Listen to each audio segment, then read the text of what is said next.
Hello dear students, welcome in ASC starter. आपने देखा भी होगा कि मैंने सुबह वीडियो डाली थी, लेकिन उसमें मैंने केवल आपको आंसर प्रोवाइड किए थे। अब इस वीडियो में मैं आपको पूरा अच्छे से समझाऊंगा कि आपको इन्हें कैसे सॉल्व करना है। देखिए, क्वेश्चन बहुत इंपॉर्टेंट है जो वर्कशीट में आ रखे हैं, ठीक है, इसलिए इसको स्पेशली समझा भी रहा हूँ। और 39 और जो 40 आपकी जो वर्कशीट थी, ठीक है, उन्हीं के अब हम रिवीजन कर रहे हैं। सारे क्वेश्चन कभी ना कभी किसी टाइम एग्ज़ाम में ज़रूर आ रखे हैं। और फटाफट स्टार्ट कर देते हैं, ठीक है। 77 वर्कशीट है जैसा कि आप जानते ही हैं, और ये चैप्टर नंबर 13 एनसीईआरटी की जो बुक है, ठीक है, उसी के ही रिगार्डिंग ये क्वेश्चन है। तो पहला क्वेश्चन आपसे बोला गया है, यदि एक घन के विकर्ण की लंबाई 8√3 सेंटीमीटर है तो उसका संपूर्ण पृष्ठीय क्षेत्रफल क्या होगा। देखिए, घन का मतलब होता है इंग्लिश में क्यूब, और ये 3D शेप में होते हैं। इसमें लेंथ ब्रेथ हाइट, लेंथ बराबर ब्रेथ बराबर हाइट बराबर होती है और साइड के बराबर होती है, ठीक है। और जो पहली बार अगर वीडियो देख रहे हैं, जिनको केवल सॉल्यूशन चाहिए, तो आपको टेलीग्राम में इसकी मैंने पीडीएफ डाल रखा है, वो आराम से वहाँ से ले लीजिएगा, ठीक है। तो देखिए, इसमें तीनों जो LBH होते हैं वो चारों मतलब साइड इक्वल होती है। मतलब जो लेंथ होगी वो ब्रेथ और जो हाइट है वो तीनों इक्वल है, ठीक है। तो इसमें जो है ना, विकर्ण की जो लंबाई है उसका फॉर्मूला होता है √3a होता है, ठीक है। अब मैं आपको सीधा सॉल्यूशन की तरफ ले जाता हूँ जिससे कि आपको अच्छे समझ में आ जाए, ठीक है। आपने देख लिया कि घन का जो विकर्ण की जो लंबाई है वो 8√3 सेंटीमीटर है, ठीक है। तो इसका फॉर्मूला क्या होता है, √3 है, बराबर लिखा 8√3। तो ये जो √3 है ना, ये गुणा वाला इधर जाके भाग हो जाएगा, डिवाइड हो जाएगा, और इस तरीके से हम जब इसको कैंसिल कर देंगे तो 8 आ जाएगा। अब इसने पूछा था ना कि घन का संपूर्ण पृष्ठीय क्षेत्रफल क्या होगा, तो आप क्या करेंगे, 6a² फॉर्मूला लगा देंगे और 1 की जगह 8 लिख देंगे। और जब आप 2 बार लिखेंगे, ठीक है, क्योंकि पावर 2 लगी हुई है, फिर उसके बाद आप इसकी मल्टीप्लाई कर देंगे तीनों की, तो आपका आंसर आ जाएगा। इस हिसाब से ऑप्शन सी जो है वो करेक्ट आंसर आ जाएगा, ठीक है। अब आप इसका स्क्रीनशॉट ले लीजिए, ठीक है, ले लिया होगा आपने। पहला क्वेश्चन समझ में आ गया। जो हमें दिया होता है उसी का फॉर्मूला हमें लगाना पड़ता है। अगर यह घन की जगह घनाभ होता है ना, क्योंकि हम केवल वर्कशीट नहीं कर रहे, एक्स्ट्रा भी करेंगे, घनाभ होता तो उसके विकर्ण की लंबाई का फॉर्मूला ये होता है, L² + B² + H², ठीक है। अब पता है √3a जो है पहले वाले का फॉर्मूला क्यों बना, मतलब घन के विकर्ण की लंबाई। देखिए, यहाँ पर जो L है वो भी a है, जो ब्रेथ है वो भी a है, और जो हाइट है वो भी a है, ठीक है। तो ये कितना हो गया, दोनों तीनों को ऐड करो, 3a² हो गया। ये वाला स्क्वायर में जो इस पे है ना, ये रूट से कट जाएगा, तो लेकिन 3 का रूट नहीं कटेगा, तो 3 रूट में रह जाएगा, और a। तो इस तरीके से फॉर्मूला बना है, ठीक है। जिन बच्चों को, ठीक है, समझ में नहीं आया वो एक बार दोबारा देखना। मैंने ये बताया है कि जो घन के जो विकर्ण की लंबाई का फॉर्मूला √3a क्यों होता है, ठीक है, वो जो घनाभ होता है ना उसी से ही डिराइव हुआ है, ठीक है। वो ये फॉर्मूला इसलिए ऐसा बना क्योंकि इसमें तीनों चीज़ें इक्वल होती हैं, LBH तीनों के तीनों सेम होते हैं, ठीक है। तो आपको समझ में आ गया इसका आंसर क्या था, पहले वाला। क्लियर हो गया। अब आ जाइए सेकंड क्वेश्चन पे। ये क्वेश्चन बहुत बार रिपीट हुआ है, ठीक है। इसने बोला है कि अगर मान लीजिए घन की प्रत्येक भुजा 50% बढ़ा दी जाए, जैसे ये क्यूब है, ठीक है, ये घन है, और कह रहा है इसकी जो साइड है ना 50% बढ़ जाए। देखो, अगर 50% बढ़ेगी तो हर चीज़ 50% बढ़ जाएगी। तो कह रहा है कि जब ये बड़ी शेप इसकी आ जाएगी तो आपको बताना है कि जो छोटे से जो बड़ा बना है ना उसके संपूर्ण पृष्ठीय क्षेत्रफल, यानी कि जो टोटल सरफेस एरिया है उसमें कितना % वृद्धि आई, ठीक है। तो कैसे करेंगे मैं अब आपको पहले दिखा देता हूँ। देखिए, सबसे पहले हम ये लिख लेंगे कि ये घन की जो भुजा है ना, हमने उसको x मान लिया, ठीक है। उसने बोला ना 50% वृद्धि हो गई है, तो उसकी जो साइड नई वाली होगी, ठीक है, पुरानी वाली साइड तो वही है, उसमें कितना % वृद्धि होगी, 50%। तो 50% जोड़ देंगे। किसका % जोड़ेंगे, x वाले का ही जोड़ेंगे। तो x का 50% है ना, इस परसेंट की जगह नीचे 100 चला जाएगा, इसलिए हमने x × 50/100 लिख दिया। यहाँ पर आप देख सकते हैं, ठीक है। उसके बाद इसको हमने काट दिया, 50 दूनी 100 हो गया, तो ये आ गया x/2। अब इसका हमने एलसीएम ले लिया। क्या ले लिया, एलसीएम। x/2 का एलसीएम लोगे तो इसकी मल्टीप्लाई इसमें कर दो, 2x 1x और 2 1 जा 2 आ गया। इस तरीके से हमारा कितना आ गया, ये 3x/2 आ गया। समझ में आ गया। अब पुराने घन का प्रतिशत क्षेत्रफल क्या होगा, देखिए अगर साइड इसकी x है, ठीक है, तो हम जो आपको पता है घन का जो पृष्ठीय क्षेत्रफल लिखो या कुल पृष्ठीय क्षेत्रफल लिखो, बात एक ही होती है। तो उसका फॉर्मूला होता है 6a²। तो a की जगह क्या आ जाएगा, x आ जाएगा, ठीक है। उसके बाद नए वाला जो घन है ना, नए वाले घन में ये जो 3/2x लिखा है, आप ये नए वाले घन में यहाँ पुट कर देंगे, ठीक है। समझ में आ रही है। तो फॉर्मूला तो वही रहेगा 6a²। तो इस a की जगह हमने क्या कर दिया, 3x/2 पुट कर दिया, ठीक है। अब इसको जब हम सोल्व करेंगे तो ये आएगा, देखिए कैसे आएगा। हमने लिखा 6 × 3/2, ठीक है, x × 3/2x। तो देखिए 6 3 जा 18, 18 3 जा 54, अपॉन में नीचे क्या 2 2 जा 4, और ये x कितना हो गया, x का स्क्वायर हो गया, ये आ गया। समझ में आ गई, ठीक है। तो देखिए दोबारा समझ लीजिए, क्वेश्चन में बोला गया था कि अगर एक घन दे रखा है ना, और अगर उसकी साइड को 50% बढ़ा दिया जाए तो जो नया जो घन है ना, उसके क्षेत्रफल में कितने प्रतिशत वृद्धि होगी। तो अगर उसकी भुजा x है और नए घन की भुजा 3x/2 है, ठीक है, ऐसे पुराने घन का जो प्रतिशत क्षेत्रफल है वो 6x² आएगा, क्योंकि हमने पुरानी वाली साइड से निकाल लिया, ठीक है। ऐसे नया वाला जो घन है उसकी भुजा 3/2x है, तो उसका हमने 54/4x² निकाल दिया, ठीक है। अगर आप यहाँ पर स्क्वायर यूनिट लिखना चाहते हैं तो आप लिख दीजिए स्क्वायर यूनिट, ठीक है। यहाँ पर यूनिट, क्योंकि हमें यूनिट तो पता ही नहीं है ना। अब अंतर निकालेंगे। देखो परसेंटेज कैसे निकालते हैं किसी भी चीज़ के, जैसे अगर आपके नंबर 400 में से, ठीक है, 390 आए तो अब कैसे निकालोगे, 390 ऊपर लिखोगे, 400 नीचे लिखोगे, गुणा में 100 और बाहर परसेंटेज लिख दोगे ना। ठीक इसी तरीके से जब हमें किसी का परसेंटेज निकालना होता है तो ऊपर जो वृद्धि या कमी होती है ना, वो ऊपर लिखना पड़ता है, ठीक है। देखो तो इसलिए हमने क्या करा, अंतर निकाला। यहाँ पर क्या निकाला, अंतर। अंतर मतलब जो नया वाला है और जो पुराने वाला है उसको घटा दिया, ठीक है। यहाँ पर हमने घटा दिया। तो इस तरीके से अब आप घटाएंगे कैसे, इसका एलसीएम ले लेंगे। एलसीएम आपको अच्छे से आता ही होगा, 4 की इसमें गुणा करी 24 आ गया, ठीक है। ये आसान तरीका ऐसे भी कर सकते हो, 4 की इसमें मल्टीप्लाई करी 24, नीचे 1 मान लिया, 1 की मल्टीप्लाई करी 54। अब 54 में से 24 चले गए, कितने बचे, 30 बचे, और नीचे का 4 एकम 4, तो 4 ही आ गया, ठीक है। इस तरीके से अब नए घन में संपूर्ण क्षेत्रफल में वृद्धि का प्रतिशत की जो नया है ना, उसमें कितने वृद्धि हुई, तो कैसे निकालते हैं परसेंट, जितनी वृद्धि हो ऊपर हमेशा नीचे जो है शुरू वाला आएगा। क्या आएगा, शुरू वाला। तो शुरू में कितना था, ठीक है। अच्छा बच्चों, यहाँ पर आप ना जो है 6 लिखिएगा, ठीक है। ये बाय मिस्टेक यहाँ पर जो है 54 लिख गया था, ठीक है, इसमें करेक्शन रह गई थी, ठीक है। तो समझाते बता दिया, आंसर इसका ठीक है, क्योंकि मैंने पहले इंग्लिश मीडियम में करा था, फिर हिंदी में इसे नोट डाउन कर रहा था, तो यहाँ 54 लिख दिया था, ठीक है। तो यहाँ पर आप 6 लिखेंगे, क्योंकि नीचे हमेशा बिगनिंग वाला आता है, ठीक है। क्या आता है, बिगनिंग वाला। अब मैं दोबारा बता देता हूँ, देखिए जब हम परसेंटेज निकालनी होती है ना, तो यहाँ पर तो आप डिफरेंस लिखेंगे, नीचे आप बिगनिंग लिखेंगे, 6 लिखेंगे, ठीक है। क्या लिखेंगे, 6। और देखो ये जो 4 है ना, ये न्यूमरेटर ऊपर होता है, नीचे डिनोमिनेटर होता है, ठीक है। और जो 6 दे रखा है ये भी क्या है, न्यूमरेटर में है, डिनोमिनेटर में है, डिनोमिनेटर में है। तो ये जो 4 है इसके साथ लिख देंगे यहाँ पर इस तरीके से, ठीक है। समझ में आ गया।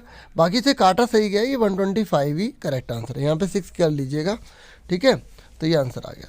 अब आ जाते हैं थर्ड क्वेश्चन पर। पहले आप क्वेश्चन देख लीजिए। देखिए थर्ड क्वेश्चन में बोला गया है कि एक ना घनाभ है, ठीक है, घनाभ मतलब क्यूबॉइड, ठीक है, जिसमें लेंथ ब्रेथ हाइट अलग अलग होती है। तो ये कह रहा है अगर उसका आंसर आपको दे दिया, मतलब उसका टोटल प्रतिशत क्षेत्रफल दे दिया और उसकी साइड रेशो में है, तो उसकी लंबाई कैसे निकालेंगे। देखो जब भी रेशो को हम अलग करते हैं ना, तो कोई ना कोई उसके साथ वेरिएबल ऐड कर देते हैं, मतलब मल्टीप्लाई कर देते हैं, ठीक है, इस तरीके से, ठीक है। अब इसका आंसर मैं दिखाऊंगा तो आपको अच्छे से क्लियर होगा। और आप जैसे पहले का, दूसरे का, ठीक है, और इस तरीके से ये आपको मैंने दिखा दिया। अब फटाफट तीसरे पे आंसर इसको समझा देता हूँ। देखिए जो क्वेश्चन में दिया होता है पहले आपने वो नोट कर लिया, और ये हमने लेंथ ब्रेथ हाइट को क्या मान लिया, एक्स वेरिएबल साथ में ले लिया। उसके बाद जो हमें दिया होता है ना, उसी का फॉर्मूला लगाते हैं। ये लिखा है घनाभ का कुल पृष्ठीय क्षेत्रफल, ठीक है। तो L B B H L H लिखा, तो एल कितना है 4x 2x, कोई साइन नहीं होता, बीच में मल्टीप्लाई लगाया जाता है, ठीक है।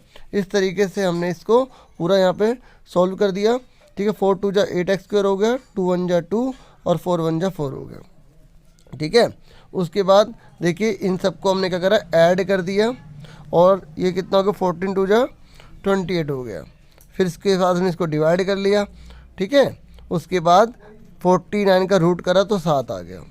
ठीक है, अब हमसे सिर्फ लंबाई पूछी गई थी ना, तो इनमें से कौन सी लंबाई है, 4x। ठीक है, क्योंकि लंबाई सबसे बड़ी होती है। उसके बाद हमने क्या करा, फिगर के हिसाब से इस तरीके से 28। समझ में आ गई, हमारा आंसर आ गया। ये आंसर क्लियर हो गया सबको। तो 28 जो है ऑप्शन ए जो है करेक्ट हो गया। अब आगे बढ़ जाते हैं 4th क्वेश्चन पर। 4th क्वेश्चन बच्चों बहुत इंटरेस्टिंग है और बहुत इंपॉर्टेंट, एग्जाम में बहुत बार आया हुआ है। ये कह रहा है कि अगर 3 घनों के किनारों को जोड़ देना, ठीक है, तो कह रहा है कि घनाभ बनेगा, उसका पृष्ठीय क्षेत्रफल निकालिए। देखो आप घर पर एक बार कोशिश करना, ठीक है, प्रैक्टिस करने की। एक कॉपी ली आपने, फिर उसके जैसे एक और कॉपी ली, एक जैसे और कॉपी ली। जब आप 3 कॉपी को जोड़ोगे तो क्या चीज़ बढ़ रही है, सिर्फ लेंथ ही तो बढ़ रही है। अगर आप एक कॉपी के ऊपर एक कॉपी के ऊपर एक कॉपी रखोगे तो हाइट ही तो बढ़ रही है। इस बात को ध्यान में रखना, अगर हम किसी भी डिब्बे को जितनी मर्जी बार जोड़ लें, उनमें से केवल एक चीज़ बढ़ेगी, या तो लेंथ बढ़ेगी, ठीक है, या अगर ऊपर रखते जा रहे हो तो ब्रेथ बढ़ेगी, सॉरी, ठीक है, हाइट बढ़ेगी। ठीक है, और अगर आप ऐसे ऐसे रख रहे हैं तो उसकी ब्रेथ बढ़ जाएगी। इस बात को ध्यान रखना कि तीनों में से केवल एक ही बढ़ेगा। अब आपने क्वेश्चन में हमें दे रखा है ना कि 5 सेंटीमीटर भुजा है, कितनी है, 5 सेंटीमीटर। तो आपको बताना है कि घनाभ का पृष्ठीय क्षेत्रफल निकालिए। तो आप बताओ लंबाई कितनी होगी इसकी, क्योंकि हम केवल लेंथ ले रहे हैं। तो कितनी होगी, 4 4 4 कितनी होगी, 12 हो गई। ब्रेथ कितनी होगी, ब्रेथ इसकी वही रहेगी 4, हाइट इसकी वही रहेगी। ठीक है, अब घनाभ का पृष्ठीय क्षेत्रफल का फॉर्मूला लगाओ, आंसर निकाल दो। ठीक है, अब मैं आपको आंसर दिखाता हूँ। देखिए अब लिखने का तरीका देख लीजिए। प्रत्येक घन की भुजा 5 सेंटीमीटर है। समान आकार वाले घनों की संख्या कितनी है, 3। तो नए घन की लंबाई कितनी आ गई, 15 आ गई। ठीक है, जैसे मैंने एग्जांपल में समझाया था। ऐसे नए घन की चौड़ाई कितनी आ गई, 5। नए घन की ऊंचाई कितनी आ गई, 5। फिर उसके बाद फॉर्मूला लगा दिया। ठीक है, इस तरीके से हमने वैल्यू में पुट कर दिया, आंसर आ गया। ठीक है, देखो कोई साइन नहीं होता, मल्टीप्लाई की जाती है। और बोर्ड मास के रूल के हिसाब से पहले हम यहाँ पर मल्टीप्लाई देखो, पहले मल्टीप्लाई करेंगे, ठीक है, फिर उसके बाद ऐड करेंगे। बाकी मैंने एक बोर्ड मास पे वीडियो बना रखी है, ठीक है, आप वो भी देखना चाहें तो आप देख सकते हैं। ठीक है, डिस्क्रिप्शन में आपको लिंक दे दिया जाएगा। ठीक है, यहाँ तक आपको अच्छे से क्लियर आ गया। तो इसका तो आपको केवल आंसर पे टिक करना था, तो आप आंसर पे टिक कर दीजिएगा। अब आ जाते हैं नेक्स्ट क्वेश्चन पर, जो है 5th क्वेश्चन। पहले आपको क्वेश्चन अच्छे से दिखा दूं। देखिए 5वां क्वेश्चन, ये कह रहा है एक होल की लंबाई 20 मीटर है, चौड़ाई कितनी है, 16 मीटर। ये कह रहा है, देखो ये होल मान लेते हैं, ठीक है, ये हमें होल दे रखा है और ये कह रहा है इस होल की लंबाई हमें दे रखी है, ये लंबाई होती है ना, और ये चौड़ाई दे रखी है। कह रहा है यदि फर्श और समतल छत के क्षेत्रफलों का योग, देखो ये फर्श आपको दिखाई दे रहा है और ये ऊपर छत दिखाई दे रही है। कह रहा है इनके क्षेत्रफलों का योग। अब आपको पता है ये जो छत है किससे मिलके बनी है, ईंट सीमेंट पत्थरी नहीं बोलनी है आपको, ये लेंथ से बनी, ये लेंथ है और ये ब्रेथ है, यानी कि LB हो गया। ऐसी ये जो नीचे की आपको दिखाई दे रहा है ना फर्श, तो ये भी किससे मिलके बना है, लेंथ और ब्रेथ से मिलके बना है। ठीक है, तो ये कह रहा है, तो ये दोनों हो गए LB। अब आगे क्या बोला है, आगे बोला है, देख लेते हैं। आगे बोला है कि दीवारों के क्षेत्रफल के योग के बराबर है। बच्चों ये जो दीवारें होती हैं ना, चार कमरे में जो 4 दीवारें हैं, ये दीवारें किससे बनी हैं। देखो अगर हम इसकी बात करें आमने सामने वाली दीवारों की, तो इसमें अगर लेंथ है तो ये हाइट है, और इधर की बात करें जो इधर की साइड वाली है ना, जैसे इस पिक्चर में आप देख सकते हैं। ठीक है, जैसे ये जो इधर वाली है और ये इधर वाली है, वो किससे बनी है, ब्रेथ और हाइट से बनी है ना, और इधर वाली किससे बनी है, लेंथ और हाइट से बनी है। तो बच्चों चारों दीवारों को क्षेत्रफल का आपको फॉर्मूला भी याद होगा, 2h ब्रैकेट में L+B। तो ये कह रहा है कि 4 दीवारें एक तरफ और छत और फर्श एक तरफ, अगर ये दोनों बराबर हैं, तो आप H निकाल लें। तो सिंपल सी बात है, सब वैल्यू पुट कर देंगे, है ना, और H हमारे को निकल जाएगा। अब एक बार आंसर इसका देख लो कैसे करा है। ठीक है, अब लिखने का तरीका देखिए। सबसे पहले होल की ऊंचाई क्वेश्चन मार्क, होल की लंबाई 20 मीटर, होल की चौड़ाई 16 मीटर। ठीक है, फिर प्रश्नानुसार क्या लिखेंगे, छत और फर्श का क्षेत्रफल का योग बराबर होगा 4 दीवारों का क्षेत्रफल, LB और 2h ब्रैकेट में L+B। ठीक है, उसके बाद हमने क्या करा, वैल्यू पुट कर दी। ठीक है। उसके बाद वैल्यू पुट कर दी, इन दोनों की मल्टीप्लाई कर दी, फिर इन दोनों को ऐड कर दिया, 2 से मल्टीप्लाई करनी है तो कर लो, नहीं तो बाद में सीधा डिवाइड हो जाएगा। इस तरीके से हमने इसको डिवाइड कर दिया। जब इक्वल चल रहा हो तो आप ऐसे साइन बनाया करो, ठीक है, या यहाँ पे लिखा करो और, ठीक है। समझ में आ गया सबको, क्लियर हो गया। अब उसके बाद आ जाइए 6 क्वेश्चन पर, आप इसका स्क्रीनशॉट ले लीजिए, ठीक है, ठीक है। अब आगे बढ़ जाते हैं। देखिए छठे क्वेश्चन में बोला गया है कि एक घनाभाकार बॉक्स है। घनाभाकार का मतलब होता है इसमें लंबाई चौड़ाई ऊंचाई तीनों चीज़ें होती हैं। इसकी साइड दे रखी है रेशो में। जब भी रेशो में दे रखा होगा ना बच्चों, आपको एक वेरिएबल लेना होगा जो मैंने अभी आपको समझाया था। ये कह रहा है अगर 4 रुपये और 4.5 रुपये की दर से अगर इसमें कागज़ से ढकें तो 400 जो है ना 16 रुपये का अंतर आता है। कहने का मतलब ये होता है कि अगर इसका जो हम कुल पृष्ठीय क्षेत्रफल, क्योंकि यहाँ पे कागज़ से पूरा ढक रहे हैं, तो कुल पृष्ठीय क्षेत्रफल की कोष्ट अगर 4 रुपये से निकालेंगे, ठीक है, उसके बाद फिर 4.5 रुपये से निकालेंगे और इन दोनों को घटाएंगे तो 416 आएंगे। सपोज करो मैं आपको एग्जांपल देता हूँ, जैसे मान लीजिए आप 4 रुपये से, ठीक है, कागज़ ढक रहे हैं किसी घनाभ को, ठीक है, आपके जो है वो बनते हैं 916 रुपये बनते हैं। कितने बनते हैं? 916 बनते हैं 4 रुपये के हिसाब से, ठीक है। और ऐसे ही आप 4.5 रुपये के हिसाब से आपके कुछ पैसे बनते हैं, तो आप इसमें से जब ये घटाएंगे ना तो आपका 416 आंसर आएगा, ऐसा ही कह रहा है। समझ में आ गया आप सबको, ठीक है, क्लियर हो गया, ठीक है। अब आंसर देखिए, ठीक हो, हमें क्वेश्चन में 2:3:4 में भुजाएं दे रखी थी ना, हमने क्या करा, इन भुजाओं को किसी चर के साथ लगा लिया, ठीक है। आप एक्स लिख सकते हो, के लिख सकते हो, पी लिख सकते हो, कुछ भी लिख सकते हो, लिख दिया। उसके बाद क्वेश्चन में उसने क्या बोला है कि जो एक घनाभ है ना उस पर कागज़ चिपकाएंगे। अब आप कई बच्चे ये कहेंगे सर हमें कुल पृष्ठीय क्षेत्रफल तो क्वेश्चन में लिखा ही नहीं था, यहाँ पर आप क्यों फॉर्मूला लगा रहे हैं? देखिए कुल पृष्ठीय क्षेत्रफल इसलिए लगा रहे हैं क्योंकि कागज़ हमें पूरी तरह चिपकाना है, आपको इस बक्से के अंदर भरना थोड़ी है। अगर भरना होता तो हम वॉल्यूम लगाते, ठीक है, और अगर किसी एक साइड पे मना करता तो वो घटा देते, इस तरीके से, ठीक है। तो देखिए आयताकार बॉक्स का कुल पृष्ठीय क्षेत्रफल है तो ये फॉर्मूला हमने लगा दिया, फिर उसके बाद सारी वैल्यू हमने यहाँ पुट कर दी। देखो 2 3 6 हो गया, एक्स की जब एक्स पे मल्टीप्लाई होगी तो एक्स स्क्वायर हो जाएगा। इस तरीके से सारी मल्टीप्लाई हमने यहाँ कर दी और ये हमारा आंसर आ गया, ठीक है। ये देख सकते हैं 6x square, 12x square, 8x square, फिर तीनों को हमने ऐड कर दिया, 26x स्क्वायर हो गया, 26 को 2 से मल्टीप्लाई कर दी, 52x स्क्वायर हो गया, ठीक है, इस तरीके से। उसके बाद मैंने आपको क्या बताया था कि देखिए 4.5 रुपये से अलग पैसे लगते हैं, 4 रुपये से अलग लगते हैं। आपके दिमाग में होना चाहिए कि अगर 4.5 है तो वो ज़्यादा ही होंगे, 4 तो कम होंगे। कहने का मतलब है जैसे कि अगर आपसे बोला गया है कि आप कुछ चॉकलेट लेकर आए वो 12 रुपये वाली है, ठीक है, और उतनी ही चॉकलेट अगर आप लाते 10 रुपये वाली में तो किस में ज़्यादा पैसे लगते हैं? 12 वाले में लगते हैं ना। मान लो दोनों आप 5-5 चॉकलेट लेकर आए हैं तो ये ज़्यादा ही तो होगा 60 और ये 50 होगा। तो इसलिए क्वेश्चन में आपने देखा होगा 4.5 बाद में लिखा है और 4 पहले लिखा है, तो भी आपको बाद में जो है 4 को ही लिखना है और पहले 4.5 को लिखना है, क्योंकि इसमें से घटाओगे तभी तो 416 आएगा, ठीक है, क्योंकि 4.5 रुपये ज़्यादा है कोस्ट। हमने क्या करा, 52 स्क्वायर कॉमन ले लिए, 4.5 यहाँ लिख लिया, 4 यहाँ लिख लिया, 4.5 में से 4 गए कितने बचे? 0.5 बचे, ठीक है, 58 बची, और 58 को जब हम 52 से मल्टीप्लाई करेंगे तो कितना आएगा? 26 आएगा, और 26 को फिर हम 416 से डिवाइड करेंगे तो 16 आ जाएगा, ठीक है। देखो 52 को मल्टीप्लाई करके दिखा देता हूँ, 0.5 है, पॉइंट हट गया, नीचे 10 आ गया, तो 5 दूनी 10 हो गया, 2 से काटेंगे तो 2 दूनी 4, 2 6 12 आ गया, 26 आ गया। अब 26 को डिवाइड करेंगे तो 16 आएगा, 16 का रूट क्या होता है? 4 होता है, ठीक है। इस तरीके से बॉक्स की विमाएँ क्या आ गई, ठीक है, 8 आ गई, 12 आ गई और 16 आ गई, ठीक है। मीटर लिखा हुआ है, ठीक है, आप हिंदी में लिख लेना, कोई दिक्कत नहीं है, ठीक है। अब 7th क्वेश्चन पे बढ़ जाते हैं। 7th क्वेश्चन दिखा देता हूँ एक बार आपको। देखिए 7th क्वेश्चन में बोला गया एक स्विमिंग पूल है, ठीक है। अब देखो स्विमिंग पूल, जैसे मान लो स्विमिंग पूल है ये, ठीक है। अब स्विमिंग पूल के ऊपर तो कोई ढक्कन नहीं होगा ना, होगा ढक्कन? अगर ढक्कन होगा तो फिर स्विमिंग पूल का आएगा, पानी कैसे दिखेगा? हाँ या ना? इस चीज़ से ये भी ध्यान रखना, कोई क्वेश्चन अगर आता है तो उसकी इमेज भी माइंड में सोचना। अब आगे पढ़ते हैं। कह रहा है इसकी लंबाई 20 मीटर है, चौड़ाई 15 मीटर है, गहराई 4 मीटर है। कह रहा है 12 रुपये लगते हैं अगर उसकी दीवार और फर्श पर पेंट कराने के। सिंपल सी बात है, हम दीवारों पर पेंट कराएंगे, ठीक है, और फर्श पर पेंट कराएंगे। अब जो उसकी छत है उस पर तो पेंट नहीं कर सकते ना, क्योंकि छत होगी तो ना फिर स्विमिंग पूल का आएगा।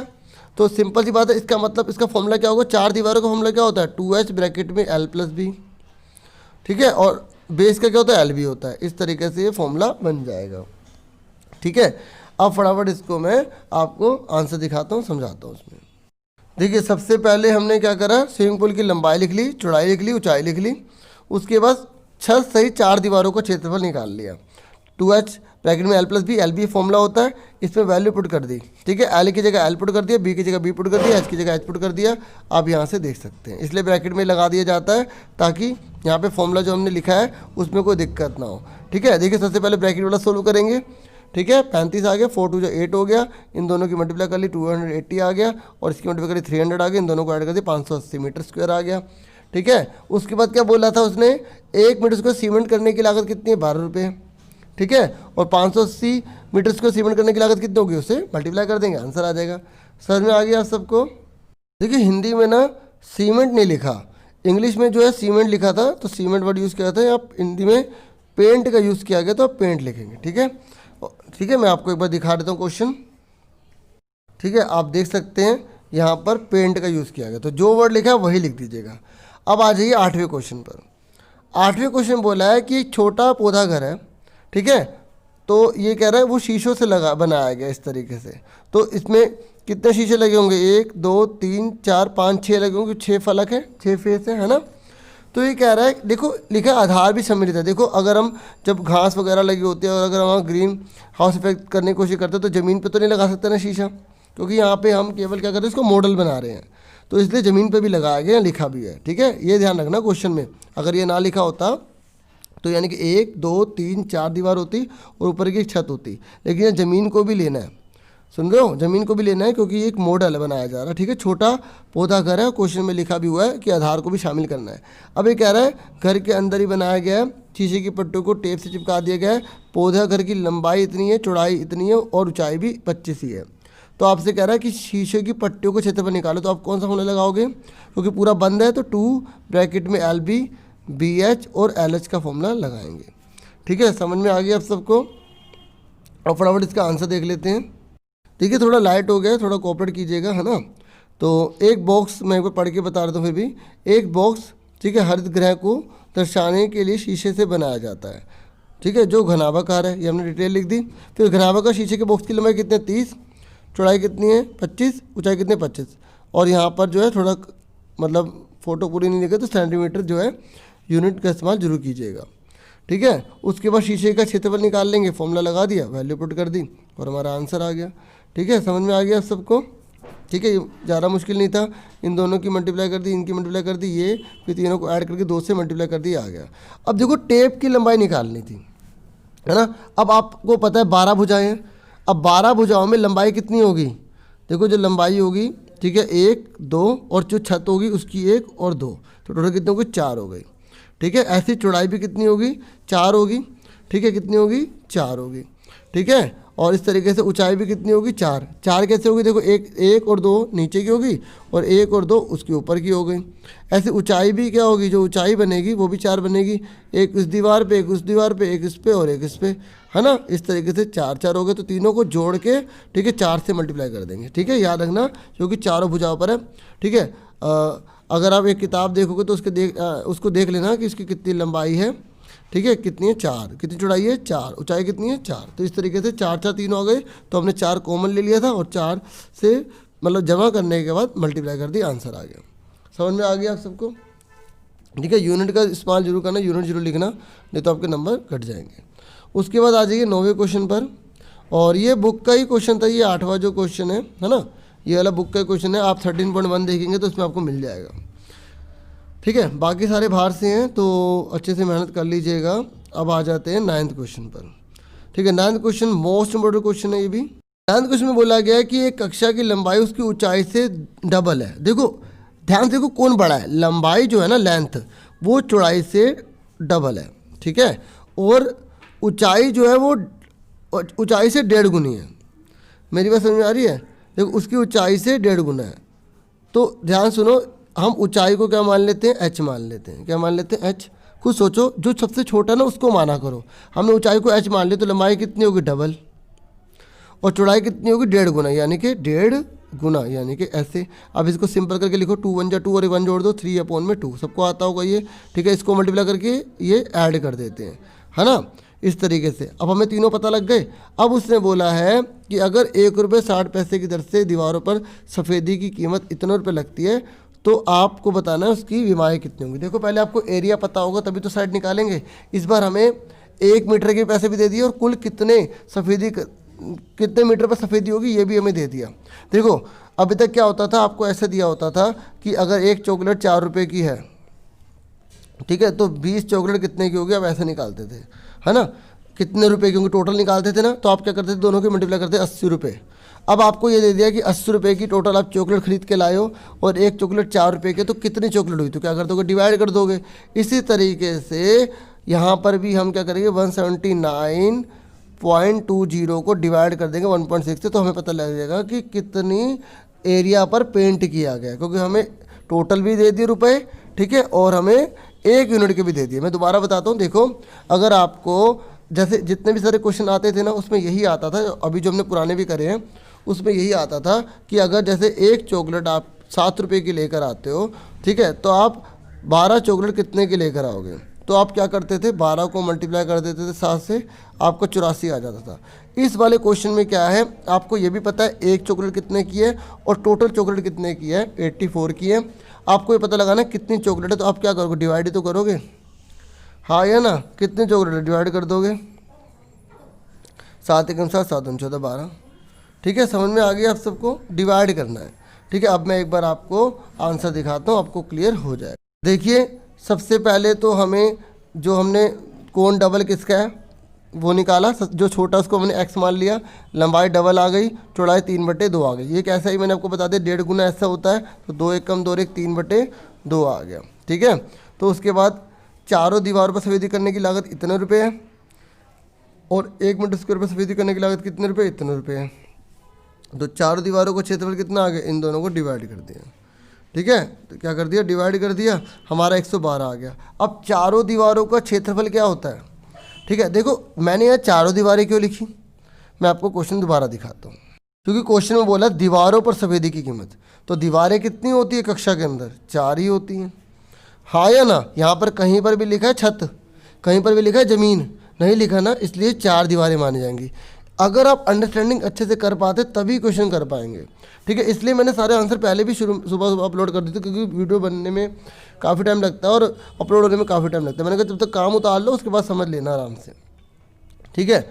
तो समझ में आ गया आपको यहाँ तक मैं क्या बता रहा था। तो 4 दीवारें क्यों ली हैं, क्योंकि यहाँ पर केवल दीवारों की बात की और दीवारें 4 ही होती हैं। अब वापस आंसर पर चलते हैं, ठीक है। तो समझ में आगे 4 दीवारें लिए हैं। अब 4 दीवारों का फॉर्मूला क्या होता है, अब तक तो आपको फॉर्मूला याद ही होगा, 2h ब्रैकेट में l + b, ठीक है। इस तरीके से 112 आ गया और इसमें हमने सारी वैल्यू पुट कर दी, किसमें, यहाँ वैल्यू पुट कर दी, ठीक है। जब हमने वैल्यू पुट कर दी तो इस तरीके से इसको सॉल्व कर दिया और हमारा ये आंसर आ जाएगा, ठीक है, इस तरीके से।